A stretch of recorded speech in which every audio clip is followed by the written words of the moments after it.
Welcome back to the Smugglers Den. This is episode 54. I'm your host, Tiny Grimes. As always, I'd like to thank so much the patrons who support this show. Special shout out this week to Steve Harvey, Justin Scott, and Jason Johnson. Thank you so much for your continued support over all this time. It's what helps make this show go. And I have some exciting news today. Do you like giveaways? I'm guessing you do. I've decided that we are at about 9,500 subscribers to the channel. If we can get to 10,000, I'm going to give away a whole pile of stuff. I'm going to give away a Destiny playmat from the regional I played in. What this is going to mean is I will not have a playmat from the most recent regional, but you will. You'll have mine. I'm going to give away a whole bunch of alt arts. I have been doing some Switch content as well, so if you like Nintendo Switch games, there'll be several games that are given away. It's going to be a whole pile of swag, so help the channel get to 10,000 subscribers, and hopefully we'll get there, and then we'll give away a whole pile of stuff. But today, I want to bring in the, I kind of want to just call him the champion of the Las Vegas Regional, though he didn't walk away with the trophy. We'll get to that later, though. But welcome to the show, my teammate, my good friend, John Bruno. What's happening, John? How you feeling today? You know, mixed. But thank you, Tiny. It's nice to be here. I have mixed feelings today. Okay. Is it because of the weather? The weather just got you down here in sunny California? Probably the time change. You know. Oh, the time change. You know, yeah. It's daylight savings time always messes with me for a few days. Yeah. Yeah, I hate daylight savings. Whoever came up with that, like, I get it from hundreds of years ago when we didn't have proper lighting for children going to school or whatever the reason was for farming. I feel like the country isn't based on farming anymore, and I'd kind of like to not just randomly be an hour short of sleep sometimes. It affects my students the entire week. Oh, I know. Yes. Today was a miserably slow day. Yep. They come in late, and they're like, the time changed. I'm like, the time change was 2 days ago, man. You can get here on time today. Exactly. But I'm wrong. They cannot. They're incapable. No, they cannot. Oh, well. So, John, I hear you played in a regional this last weekend. Yeah, it was something to do while I was in Vegas. Yeah, I'm jealous. I really wanted to go. I just couldn't get away for the whole weekend. This is the problem of not having an LA regional. Like, it's a huge commitment to go to a regional that's, say, 5 hours away each direction. It was, I really wish I could have had you along. It was a good time. It was a lot of fun. And I wish you would have been able to be there. Yeah, and I feel bad because I couldn't even be there in spirit as much as I wanted to. I was like, you got to keep me informed all day. And you're like, awesome, I will. And then I'd be like, oh, I was at my daughter's basketball game and I couldn't talk for an hour. And then, oh, I had this lunch engagement, I couldn't talk. Oh, I was at another basketball game and couldn't talk. It's kind of a rough day. Yeah, thanks for that support, man. No problem, man. I'm always there for my teammates in spirit, Sure. but not actually helping them in any way. That's how I felt. I won't say that out loud, but that's how I felt. Yeah, Oh, I know. It's like the opposite of the Hyperloops. They concede games to each other in the finals, and I just completely abandon you in your time of need. I am the anti-Obi-Wan Kenobi. That's what I am. You are. By the way, that was a joking jab at the Hyperloops. It's fine. I don't have a problem with what happened there. It was a joking jab. Mike, don't come after me. Don't come for me, man. All right, John. So, what was the deck you brought to the event? Obi-2 and Maz. Obi-Wan Kenobi 2 and Maz. Okay. And I remember when we first started talking about it, I was like, I don't think that's a good deck, right? I felt like it was kind of fluky, that it was winning. You just kill Maz, you remove Obi-Wan's dice, and then that's it. And I think that is true for the older incarnations. So what did you do that made it so that was not actually the case? Well, one of the things that we saw when we went to the San Diego Regional, I actually played 4 of my 8 matches against Obi-Maz during the day, and I did go 3-1. We were playing the Kylo 2 and Talzin deck, and I did go 3-1 against it. And there were times when you're like, okay, this deck is good. I can see the potential in it, but I wasn't as impressed as I thought it was going to be, you know, for all the great talk that had been out there. But I thought that if we made some changes to it, that it could be a better, more bursty deck and definitely do more damage. The deck I had been playing since we came back from San Diego was a more toned down version of the deck with a lot of shields and a lot of shielding and doing stuff with the shields. Playing caution, you have Force Illusion, of course, because it's a blue deck, so it has to have that. I even had cards like Atari Strike and Unbreakable and Riposte, which all the things that did shield interaction. And I felt that deck was decent, but it would get hammered against the vehicle deck. The hero vehicle deck, I still just couldn't beat with that deck. And I didn't feel like it was as bursty or as strong as I thought it could be, even with the cheats from Maz. Okay. So that's when we switched to looking at Sabine. I was looking at Sabine in maybe red, because we did see a successful Sabine red deck at San Diego. That was exciting. I mean, you played against it. You had a really good game against it, and I was really impressed with what the guy did who played that deck, what he did with it. And even though you get one less die compared to the Sabine Ezra deck, just having a red color, an extra color, I mean, to be able to do extra things with the red, like heal and retreat.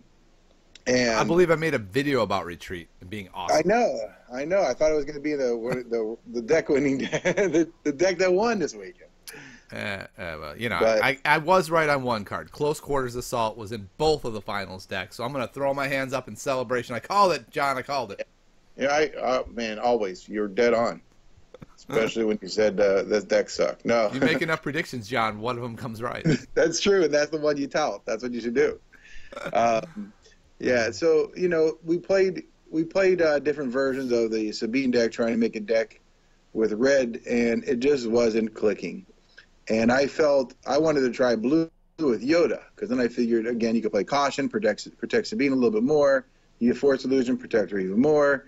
I didn't have very much blue in there, but I thought Yoda with his dice changing would work too. And again, I just hated the deck with 3 dice. And I mean, I really hate to say it, but Sabine Ezra is still the best deck for that, because you also get extra damage out of Ezra.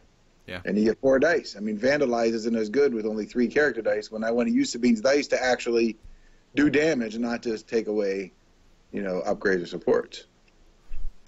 So anyway, I went back to the Obi Maz, but I took the stuff I liked out of the Sabine deck, like Running Interference, which I asked you about. Yeah. I thought, hey, I said, I did like Running Interference in the Sabine deck. Why don't I try that in the Obi Maz deck? And what I say, I was like, that's a brilliant idea. Yes, in the opposite world. Bizarro Land. Right. It's like, it's a terrible move. That deck's not even that good. Yeah. Just gonna slow that deck down more or whatever. Yeah.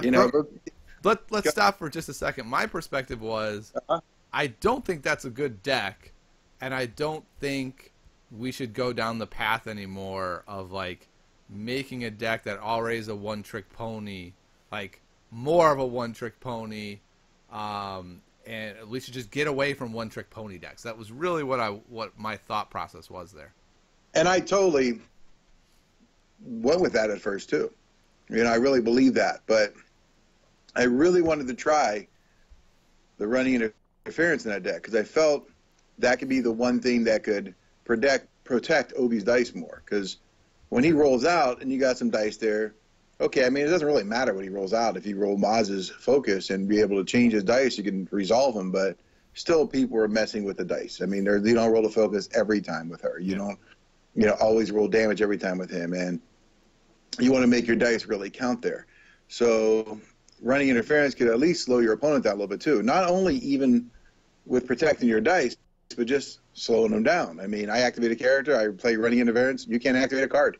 I mean, it slows down the hero decks, and that's the biggest reason why I wanted to play Running Interference. And then, of course, there's Hyperspace Jump, and we're like, that's why I liked it. I know. That card's awesome. So if I put both of those in the deck, now I have to change the deck, because now I'm trying to be more aggressive and more damage intensive, more aggro. Yeah. And so I had to pull back a lot of the protection that we had built into the deck. I mean, just the old deck. There was Caution. That went. And that was the hardest cut for me to make, was cutting Caution. Oh, mine was really tough. But, I mean, again, I really didn't want to – I mean, most people actually target Maz first, which is probably, in most matches, I think the right play, because Obi just doing damage by himself without the cheats, he's in pretty good shape with the damage. But if he doesn't get them, he's not in good shape, you know? So Maz is the one that really fuels that deck. And so I think people going after her first is overall the right play. But just using caution and using Obi's dice to protect her, I don't like that. I didn't want to do that. And I took out Riposte because I wasn't doing stuff with shields anymore. And I took out, Taro Strike, which I never really liked that card anyway. That card is the worst card ever that looks awesome. It's one of those win even more cards. That's not even a win more. It's win potentially more or something. I don't know. It's not really. I have to make an admission to you, John. This is going to shock you, utterly shock you. When I first put it in my deck, I didn't realize it said character die. And then when I first read it in my deck, I was like, are you kidding me? This card is that specific? Forget that card. I did the exact same thing. I thought it was going to be really cool. And then I was like, no, I guess not. When I had it, same thing in a game, I was like, it wasn't as good as I thought it was going to be. And Unbreakable, for removal, it is good. But I felt there were so many other better zero-cost removals that you could play over that card. So I took a lot of those protection cards out and a lot of the cards that interact with shields out and tried to put in more, like I said, more aggressive stuff. I wanted to play I had to make room for running interference. I had to make room for higher space jump. Yep. And you wanted to have more money, right? So you made your removal suite all zeros, basically. Yes. And the extra money, obviously, for the hyperspace jump, but you also want to be able to do stuff with your upgrades, like put out an upgrade and have money left over to be able to play hyperspace jump, which is why I put in Maz's Vaults, which I really liked to do. So I had with 6 cards I had to make room for the deck. Did you already have Truce in the deck, or did you put that in also? No, I added Truce in also afterwards. Okay. And the biggest reason is that I found out for Truce, there were 2 things. Obviously, you get to your turn, you've got 2 money. You want to they roll out an amazing roll. You want to be able to say, hey, let's just go to the next phase, right? Let's go to the next round. And if you don't have Truce, you can't do that. Yep. And same for Maz's Vault. I mean, you're going to start your turn with 3. So if they just roll something you have nothing to do with and it looks like it's bad, you have the hyperspace jump right away to be able to use on your first action if you needed it. All right. And I got to tell you my favorite Truce play, John. All right. So I had $2. I took $1, and my opponent had a disrupt, and they disrupted because they didn't want me to jump after they rolled out their loaded up character. And I was like, oh, darn, I did something. They roll out their loaded up character. They roll a bazillion damage. I go, Truce, jump. And they're like, son of a... I had that happen in a game, too. That was a lot of fun. So but fun, I'm going to tell John. you, so fun. You know what the best play for Truce is? The best play for Truce, I mean, among, there are other cards you get to interact with, but just being able to play Truce, gaining extra money, and use running interference to say, I played a card, you can't play a card. There you go, yeah. Because, I mean, now I have the money, I can roll Obi-Wan out, and he does have a pay dollar side on one of his dice, so if I wanted to resolve his die, I have the money to be able to do that, and you can't do anything about it card-wise. Yeah. So that's actually a really good play with Truce, too, is I would sometimes use Truce before I even rolled him out. So once I play Truce and I'm going, running interference, or when I have both of them out, and I'm using running interference for the activation of a card, and you're using running interference for the playing of the card, you really shut your opponent down for the next turn. They really can't do anything except discard a card and go back to your turn. That's not true. They can just pass and then try to activate their guy next time. I believe that. I heard that does not work. I believe that happened too in the tournament game, in fact. Yeah, it did. Yeah. It did happen because I can understand my opponent, who was a nice guy. He really was a nice guy. I really liked. There was a group from Arizona that was out there, a team that was there. The couple players I met from there were really good guys, and I felt really bad about it. But I did play a vibro knife on Obi-Wan, and I knelt running interference to say he couldn't play a card. Then I activated Obi-Wan after the ambush, and I said, you can't activate a card. So it came back to his turn, and he said pass. And so I discarded a card to re-roll my dice, and then he wanted to do something to my dice. And in the rules, it does say that one of the things you can do when it's your turn is pass your turn. So really, you're giving up your turn. You actually haven't done something on your turn, so you still haven't done anything on your next turn. That's the way it's been explained to me. And and that's why they put into the rules specifically you can discard to reroll 0 to combat running interference. But it is a feels bad moment, right? You're like, as soon as he passes, where you're like, ah, crud, this guy doesn't know the rules. He's going to be really pissed next turn. Well, the problem was that came after I went first the previous turn. I played a Vibro Knife on Obi, rolled him out, said he couldn't activate with running interference. I activated Maz, did a whole bunch of damage. He rolls out, has a bunch of damage, and I hyperspace jump. Ugh. So I got all my damage in, and then we go to the next round. The next turn, the same thing happened. Oh, geez. I activated Obi, did a whole bunch of damage, resolved it all, and, then he rolls out, and he gets a whole bunch of damage, and I say hyperspace jump. Those are 2 consecutive turns. Yep. And then quick question. Turn, did he reach over and punch you in the face after the second one or not? No, but he was getting ready to. I mean, it was very frustrating, and again, you feel bad. I mean, it's part of the game. You play the game. You just don't like. I mean, and that's how you build a deck. You build decks that way. I mean, there are decks like that all the time. I mean, that these things are built in. I mean, look at when we had Poe and Maz. Same thing. Then you play Retreat, or there's lots of things that happen not only in Destiny but every card game ever. Yep. That is, you built those things in your deck to screw your opponent over. I mean, they're not fun to play in casual play, but what do you go to a tournament for? You go to a tournament to win. So you have to build the best winning deck you can and make the most winning plays you can. So, I mean, I feel bad about it because, it's a frustrating experience, and I've been on the other side in casual play. I hadn't come against in a tournament, and I can understand how frustrating it is. Yeah. But it's part of the tournament meta. Yep. It's one of the things. Unfair decks are my favorite decks to play in tournaments. I mean, why play fair when you can play unfair with a deck? I agree. I mean, at the tournament level, you have to be prepared for those things. You have to be able to play with them and play against them and know what you're going to do with your deck to stop them if you can. And one of the tough things about Destiny actually is there's nothing you can do. Yeah. That is really the thing. You can be playing Magic or other card games like, I've obviously played Game of Thrones a lot and had a lot of success with that game. But there are counters. I mean, somebody can make a play. Magic, you play some type of counterspell. Yeah. Game of Thrones has counterspell. Lots of card games have counterspell. Not all colors have access to them, John, though. It's like, I mean, you played in a recent Thrones event where you didn't have good cards in your deck. You should know. Yeah, that's true. It's very true. I mean, not every obviously that tournament had a restriction of which house I had to play, but it's I mean, that's also part of it too. If you know a card out there does that, sometimes it's either you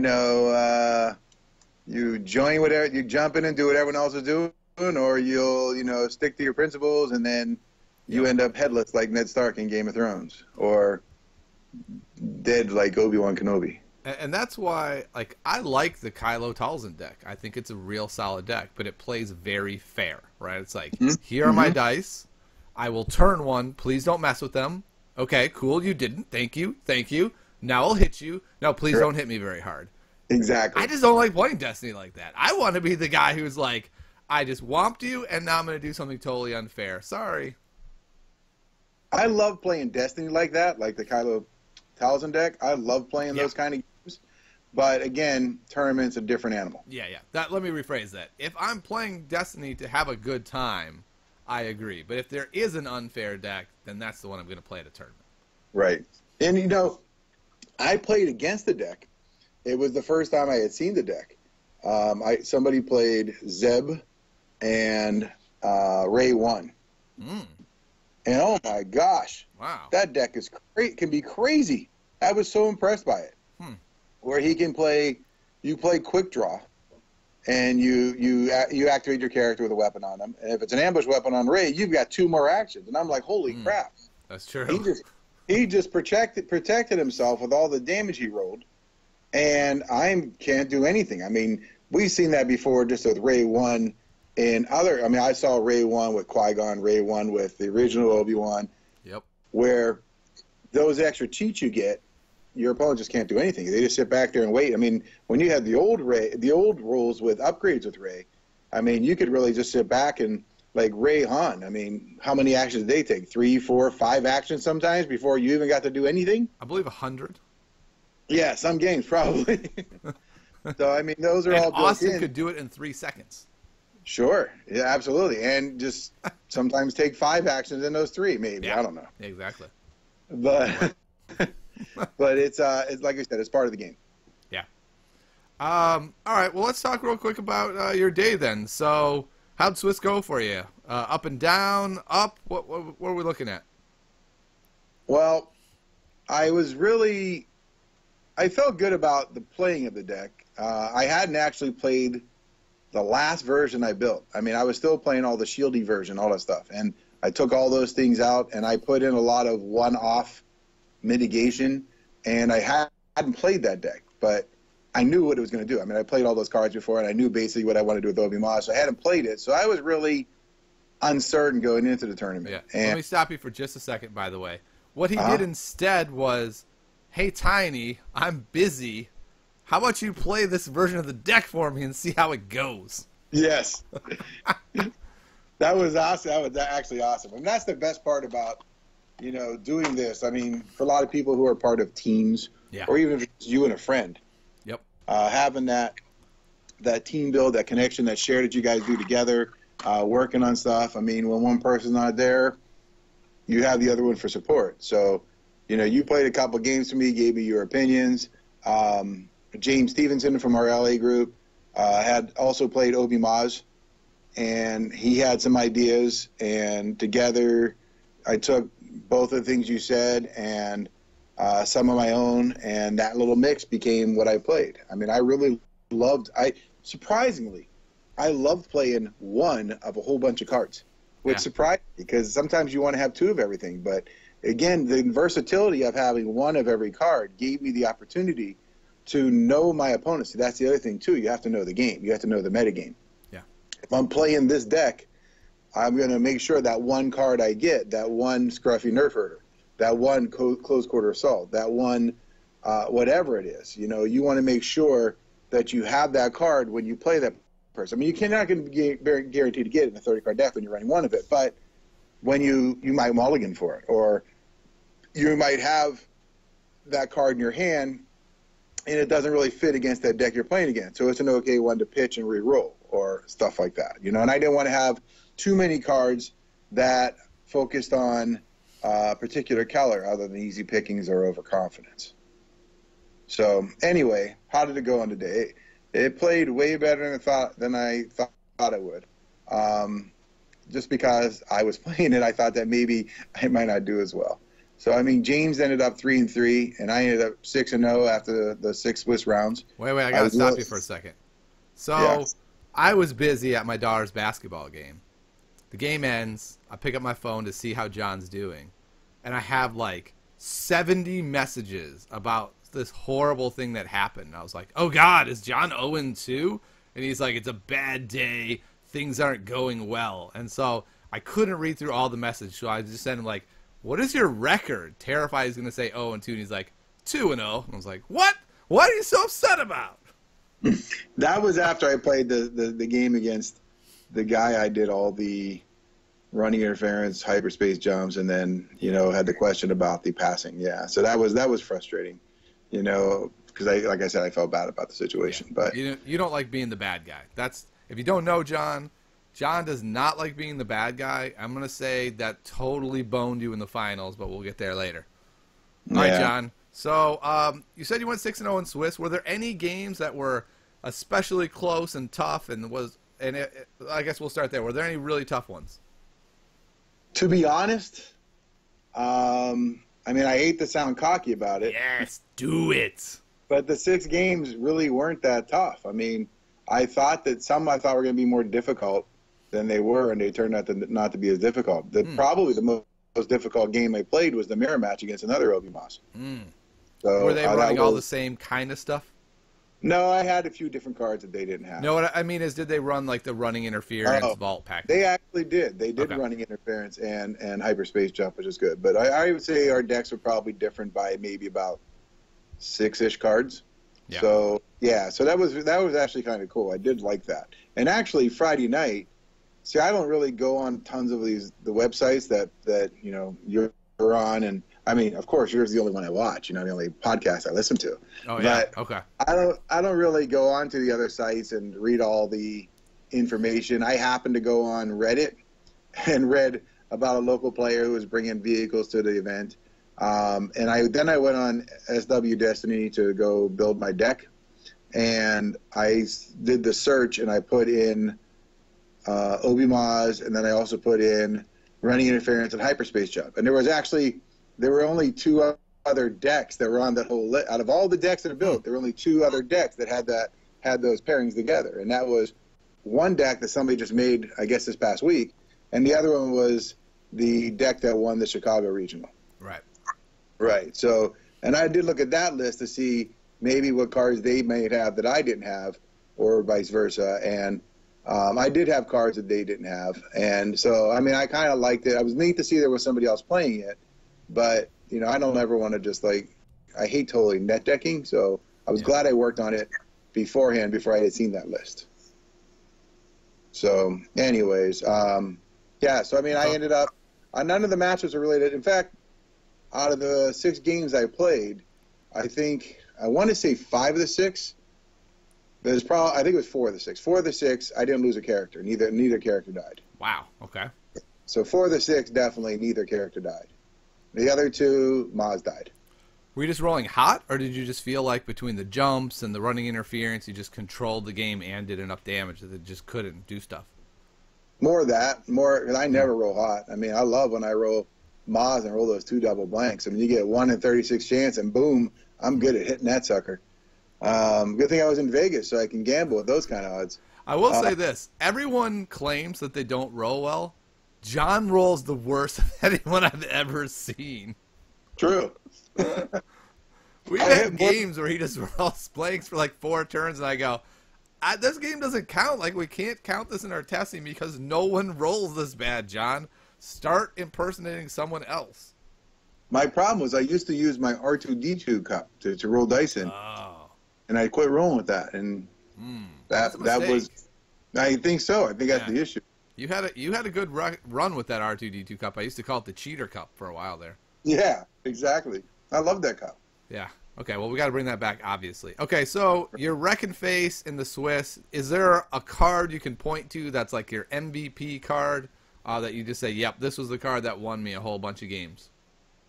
Well, yes and no. I mean, running interference is the card that keys most of that stuff. Yeah. So running interference combined with so many things, whether it was an ambush card like Truce or a Vibro Knife. But the card that always ended games, like when I had this going, I knew I'd win, is when you can, you know, activate Obi, have running interference out. On your next turn, you play Concentrate. Mm-hmm. And when you play Concentrate, and you know running interference to say, you can't play a card, but I mean, in the meantime, I'm going to set my dice to do a whole bunch of damage coming right back at you. Yeah. The look on their face is like, oh, crap. Yep. When you have two running interference, and you not only get to do the Concentrate, but before that, you know, when you're playing you could play a card like an ambush card like Vibro Knife to get even more damage. Yeah. And then you activate and you play running interference, and then you play Concentrate and you play running interference. You should see really the look on your opponent's face when they're really just like, oh, crap. Yeah, this did not go well for me. They know they can't do anything about it. And you can, I mean, you know, we have the one-turn kill decks that are out there. Yep. This is obviously a one-turn kill for a single character, but it's still pretty freaking awesome. Yeah, I think for me, that's what puts that deck over the top, is that it has all of this stuff it can do, and then it can still do that burst out of nowhere Sabine-style play with the Never Tell Me the Odds. I will say, I remember the night before the event, you didn't have Concentrate in your list, and I was like, John, you have to have 2 concentrates. It's what makes this list work. It's what closes all your games. Right. Concentrate was in my group of, I've got 10 to 12 other cards that I'm looking at adding, switching in, and it was in that list. I mean, Alter was there and a couple other things that changed the dice. I even considered Use the Force, as a card to put in there. And I was like, I don't know if I want to pay too money to do something here. And I'll be honest with you, this tells you how I get lame I really am. But it wasn't until the first time I played it with running interference, I think it was maybe game 2, it could have been even game 1, when I said, oh, wait, I can do this. I didn't even know that existed that way I just explained it to you. That was so cool to discover that during the game, and then I was like, oh, I'm wrecking with this all day now. So that's the nice thing about teams, right? It's like, you just trusted me. I was like, John, I've played a couple games with this deck. This is a must include. And you're like, well, okay, if he's that sure I have to have it, I'll put it in there. Absolutely. And I was so glad I did. I was so glad I did, because I figured at least I'm going to pay 1. I can switch a die to a side. Okay, what the heck? And then maybe I get 2. I get change 2. They mitigate 1 die. I got the other one. That was my initial thinking. And then, like, when I got it going, oh my gosh, it was monster. I mean, all that together was kind of like the MVP. It was really, it was just so devastating. So it cuts to top 8, is that correct? Yeah, it got to top 8. Okay, and I take it you're the 1 seed, undefeated through Swiss? Yeah, and I played a pretty decent variety of decks, so I felt pretty good about that. But I hadn't played a vehicle deck yet. And so I was really still kind of concerned about that interaction, because I would say, with all the times that you and I played vehicles, and I played against James playing vehicles, I could count how many times I won on the tip of my my fingernail, which is 0. I hadn't won against a vehicle deck once. Yeah, we had that night where I beat you like 8 straight times with vehicle decks. Just like I tried like 5 deck. different decks, and I tried 5 different decks, and I couldn't beat the vehicle deck. Yeah, that night alone made me go, if I'm playing a regional soon, I'm playing the vehicle deck. It's just too good not to. Exactly. And there was a little bit in my head, going into the week, thinking maybe I'll just play vehicle because it's so dang strong. Yeah. But at the same time, I didn't want to play a deck that I knew had just won a regional that I played in. I mean, I would rather more win with decks that I worked on.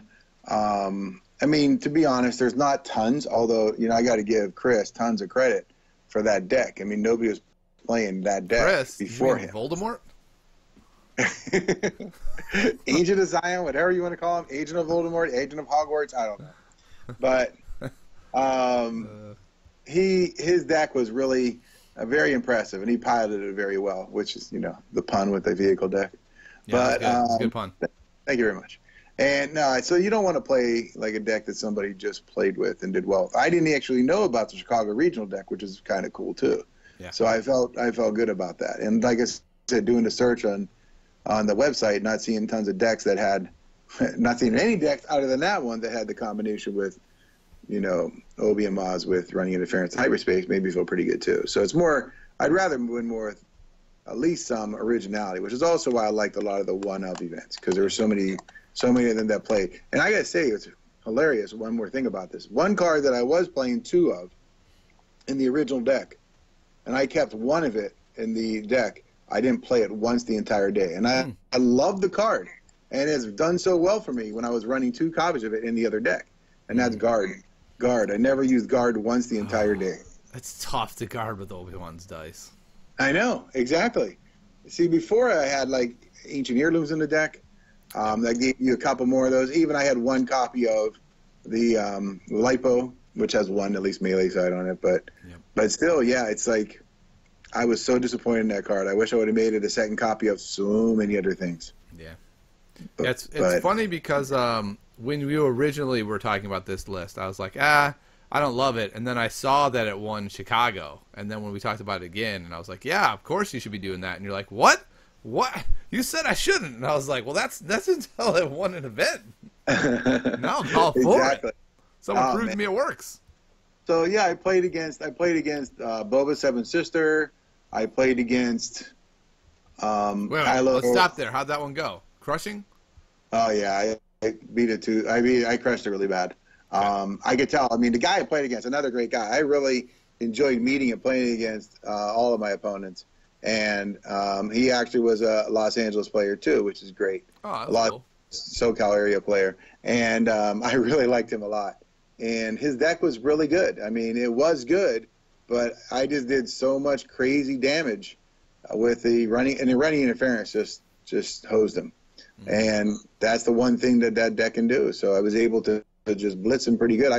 I killed Boba right at the beginning of the second turn. I went after him first. And then Seven Sister was, she was pretty easy to deal with after that. Yeah. So, yeah, it was a pretty good. Bubba's been vanquished. Are we looking at the vehicles deck next?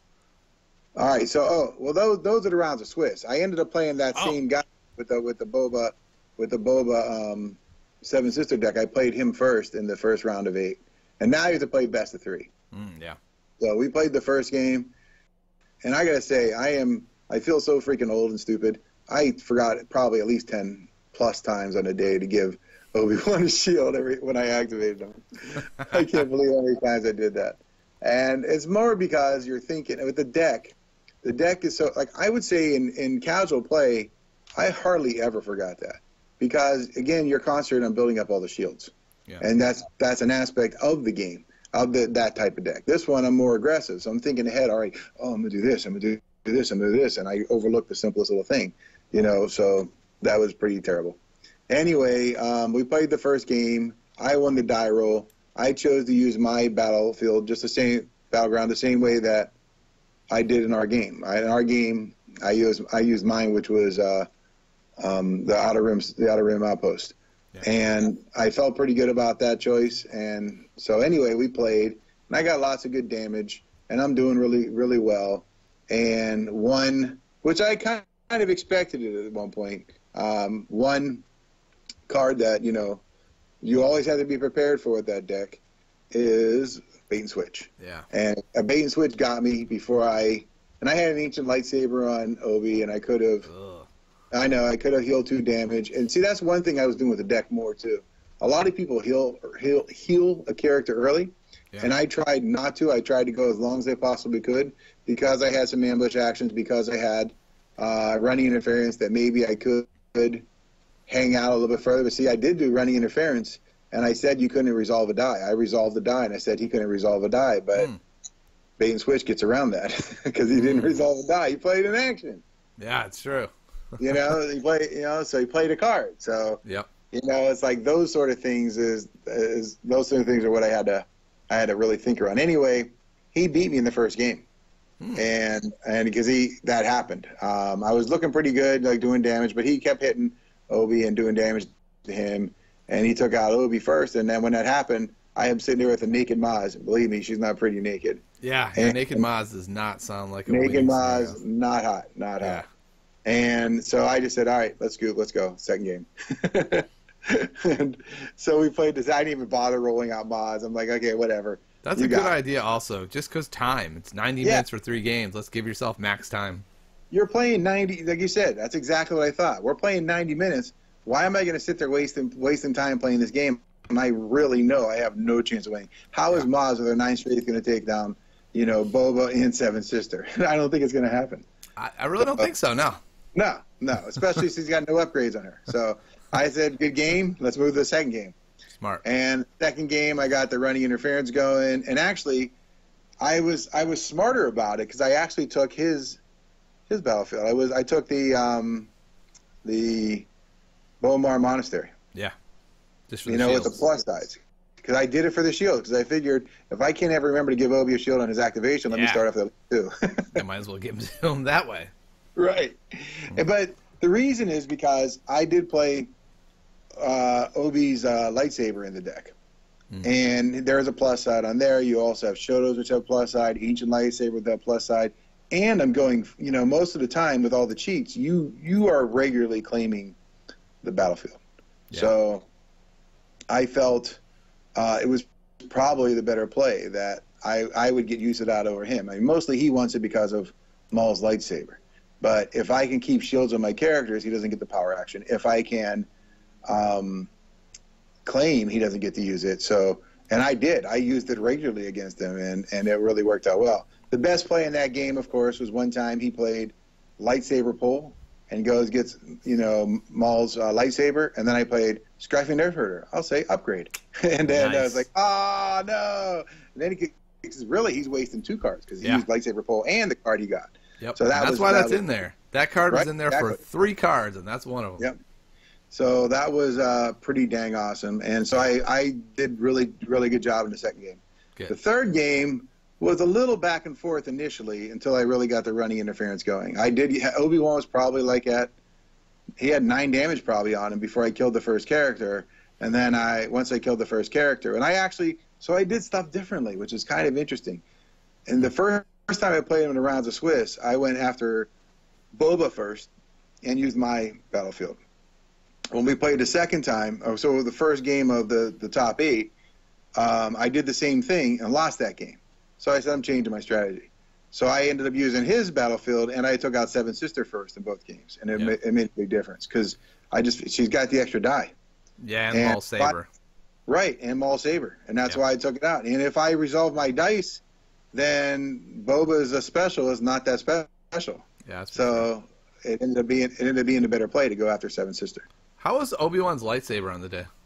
I loved it. Okay. Yeah, I loved it. I mean, the special, the unblockable damage was huge. Yeah. Seems like such a good closer around those late Force illusions.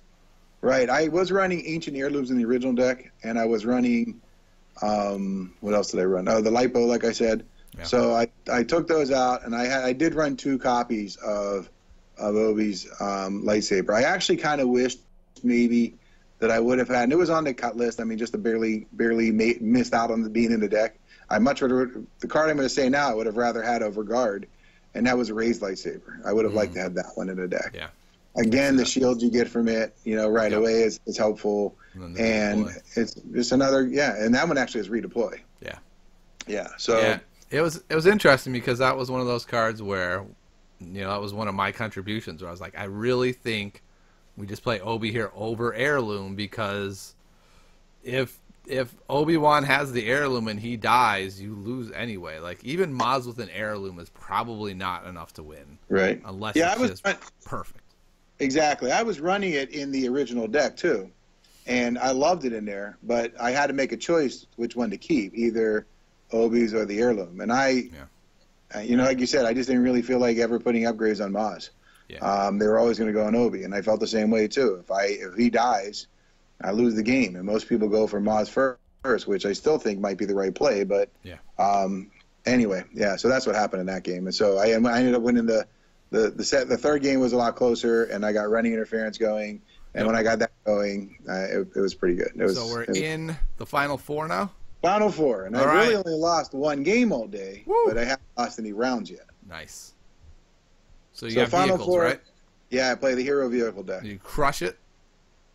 Well, again, this is the one I was concerned about more than playing any other deck because I had never beaten it. So the first game, I crushed it. Crushed it first.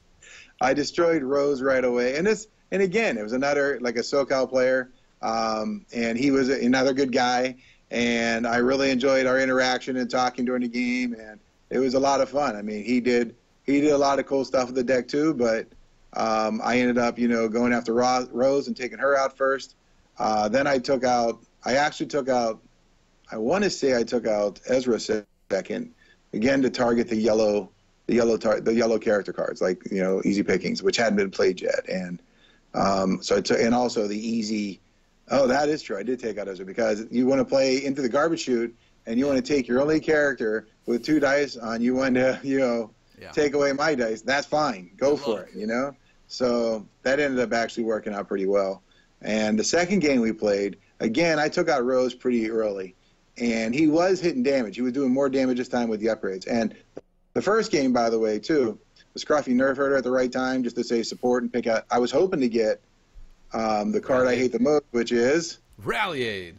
Correct. I didn't get that. But I did get the better of the 2 vehicles he had in his hand. So I was glad to get rid of the vehicle one. So, and I left him with the one that you can draw cards with. I mean, that's still pretty good, but the one that, like the Resistance Bomber is the one I took at that time. Yeah. So I felt pretty good about that. Anyway, we were both doing damage. I killed Rose. He's doing damage to me. I think this game though I did kill Ayla, and he had 3 shields on Ezra, so that's all he had left was Ezra. But he's got a lot of vehicles out. But at this point, I look over and I'm like, let's see, I have 5 cards in my hand and 1 card left in my deck. He's got 3 cards in his hand. That's it. Yeah.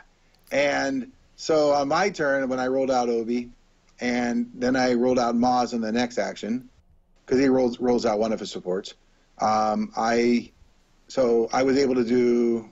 Oh, actually, I did this. I did Obi, and I think I did running interference, so he couldn't activate, and so they kind of held him off for a turn. And then I rolled out Maz and used her focus side to turn the Vibra Knife to a discard, and discarded a card from his hand. And Obi only ruled 1 melee side. So if I had 2, I'd have been in good shape. And I did have his sword on him, his lightsaber at the time. But I only rolled 1 side with melee. Anyway, he activated the character. Then I played Close Quarter Assault. Even though he had 1 card, now he's down to 1 card. So he gets 1 reroll. That's it. And if he does that and doesn't kill me, it's game over. Yeah. Because I'm still going to be able to draw. He has nothing left in his deck, and I win. So I just basically waited. You know, I waited and let him roll stuff out. He got 1 reroll. Yeah. And that was it. And he couldn't get enough damage, and I won on basically decking. Nice. So you're saying that 2 of the cards I made videos about this week, the Nerf Herder and Close Quarter Assault, were critical in your winning today? Correct. Okay, good. I just wanted to clarify that. Yes. All right. So we're moving on to the finals. And what deck are you going up against in the finals? I'm going against another Boba Seven Sister deck. Okay. Which I'll be honest, I felt pretty good about playing against because I had already beaten it, you know, early 3. I was 3-1 against it really on the day up to that point. And I won the first game.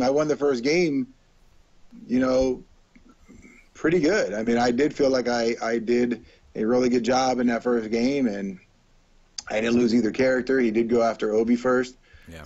And I won that first game, and I'm feeling pretty good going into the second game. Yep. And then the second game's going, and from what I hear, like everyone's telling me, he's got it locked up. He's got this thing locked up. It's looking good. There was one point in the second game where I'm feeling pretty good about it. And I did forget a shield one time and maybe twice. But there were also I had a lot of cards in my hand I could have done stuff with. And I took a chance on a play. Again, I had a lightsaber on Obi. I could have healed damage, and then he ended up getting the special.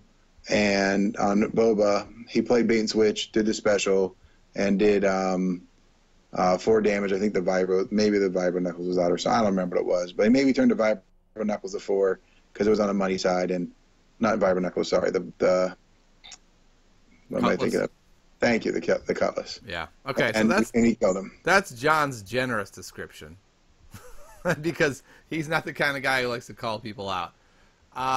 For everyone who was watching the stream, their description was very different. That John rolled out, and like the second he rolled out, the other guy just immediately rolled out and did all his stuff, rather than giving John a chance to say, like, I'd like a shield. And from what you told me later, that you were knowing like there's something I need to do, and then by him rolling out immediately, you're like, wait, don't I get a shield? And he's like, no, I rolled out. Yeah, I guess so. Okay. All right. So John, this is the thing. When you're a nice guy, he doesn't like to go into this kind of stuff. So okay, so that happened in game 2. I'd say everyone who was watching the stream felt like John was robbed in game 2. So there was a little bit of animosity from the stream's perspective going into game 3. Game 3 was an interesting one. It was like you had a moment where I think I would say you made a misplay where you were a little too greedy. Instead of, like, you rolled in Maz and you could have killed one of his guys, and instead you went for it all, right? And you like went for all the damage. And then he punished you by altering you, and it looked like a greedy play that went wrong.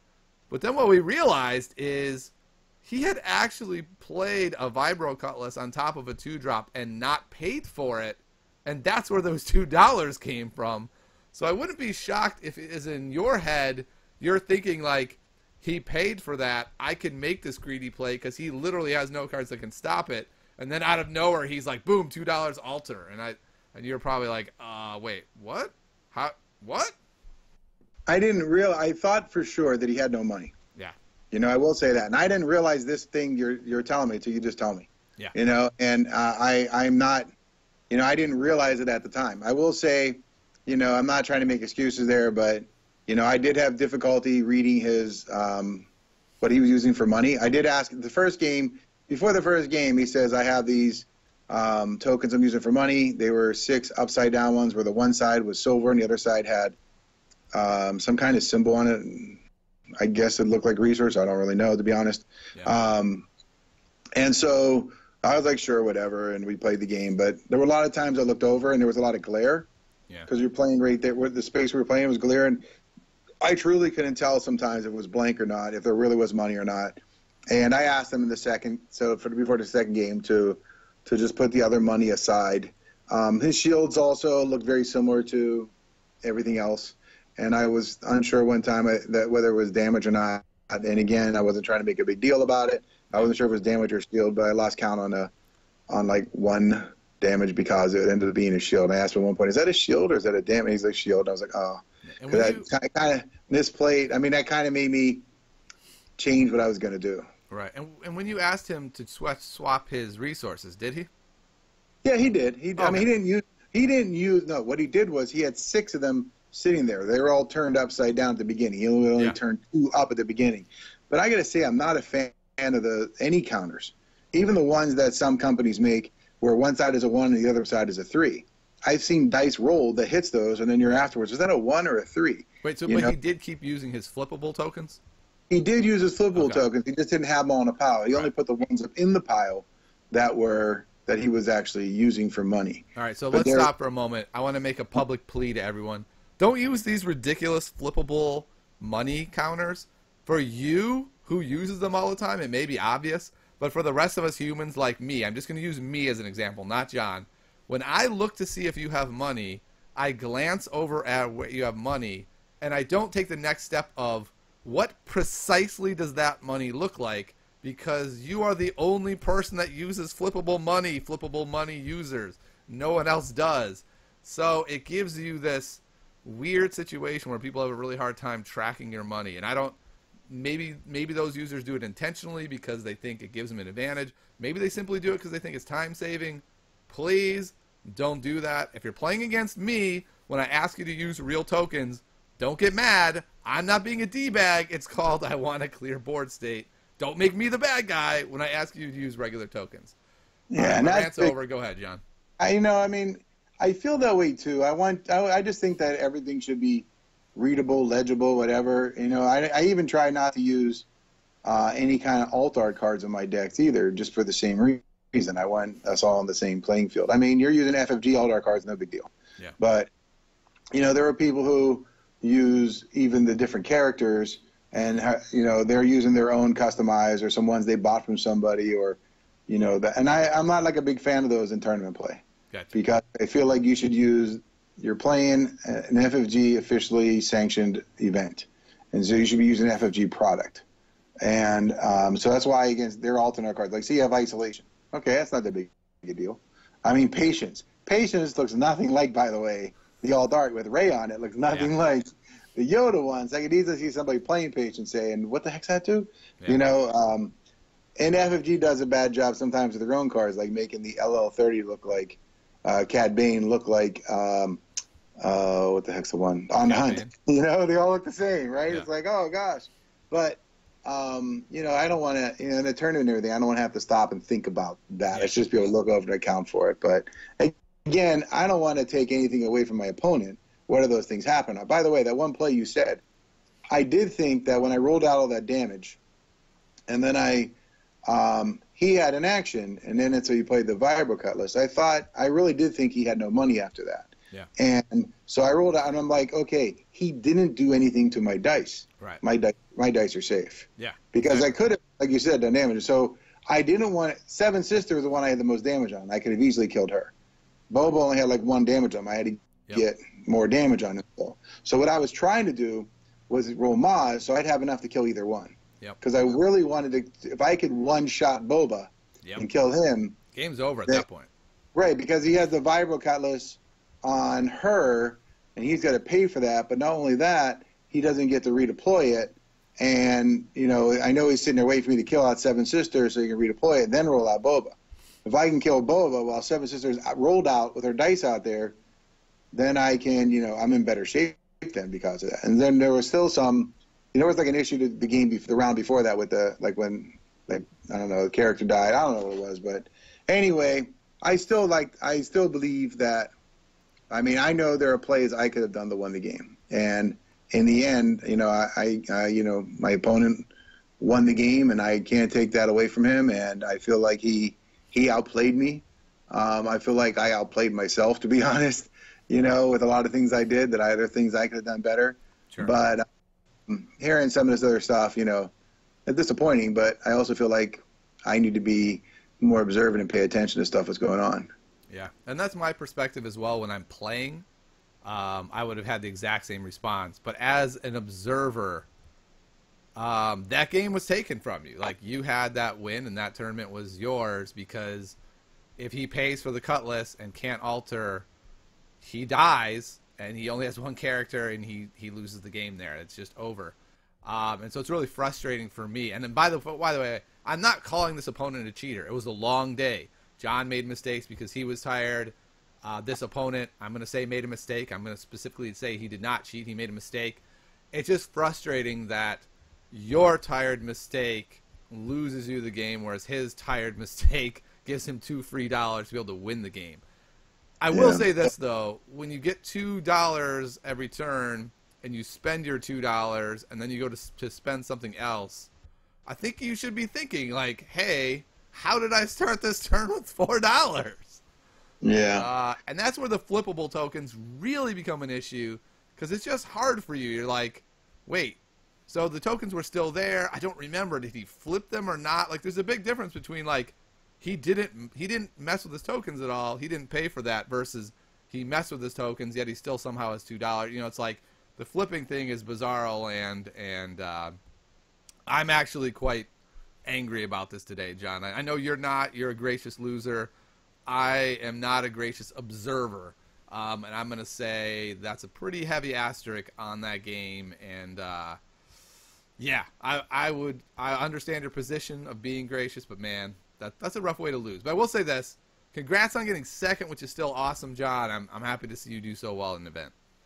Well, thanks. I mean, it felt good. And in the end, I mean, first thing, it feels great to, you know, do well an event. I mean, like we said before, I've had lots of success with Game of Thrones. It was nice to actually have some success in Destiny. It's always nice when you know, win your own playmat. You win the Thrawn thing. When you win, like, you know, you've had, like last year, you had like an extra playmat from the regionals. And the best I did was I made I was in the top 8 when it was a cut to 4, or, you know, so yeah. I think I did that in one of the Store Championships last season.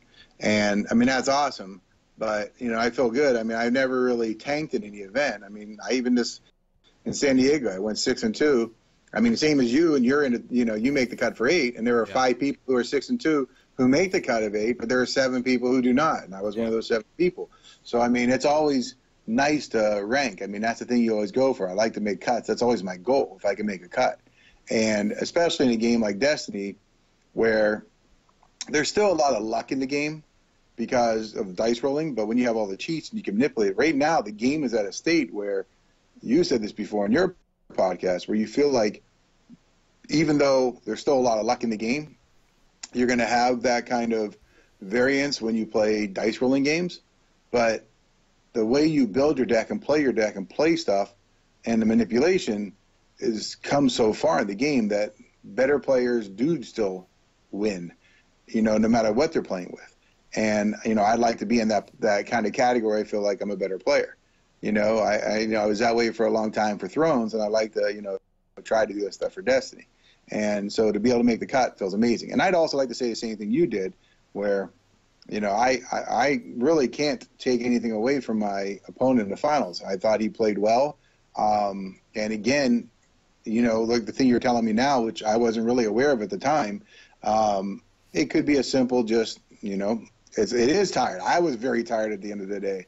And there's like mistakes that you make because you're tired and you miss so many things. And I mean, he had just played almost an hour and a half match before that. We jumped right into our game. Yeah. And so it's easy to just like miss something and mistakenly do something, and it's totally unintentional.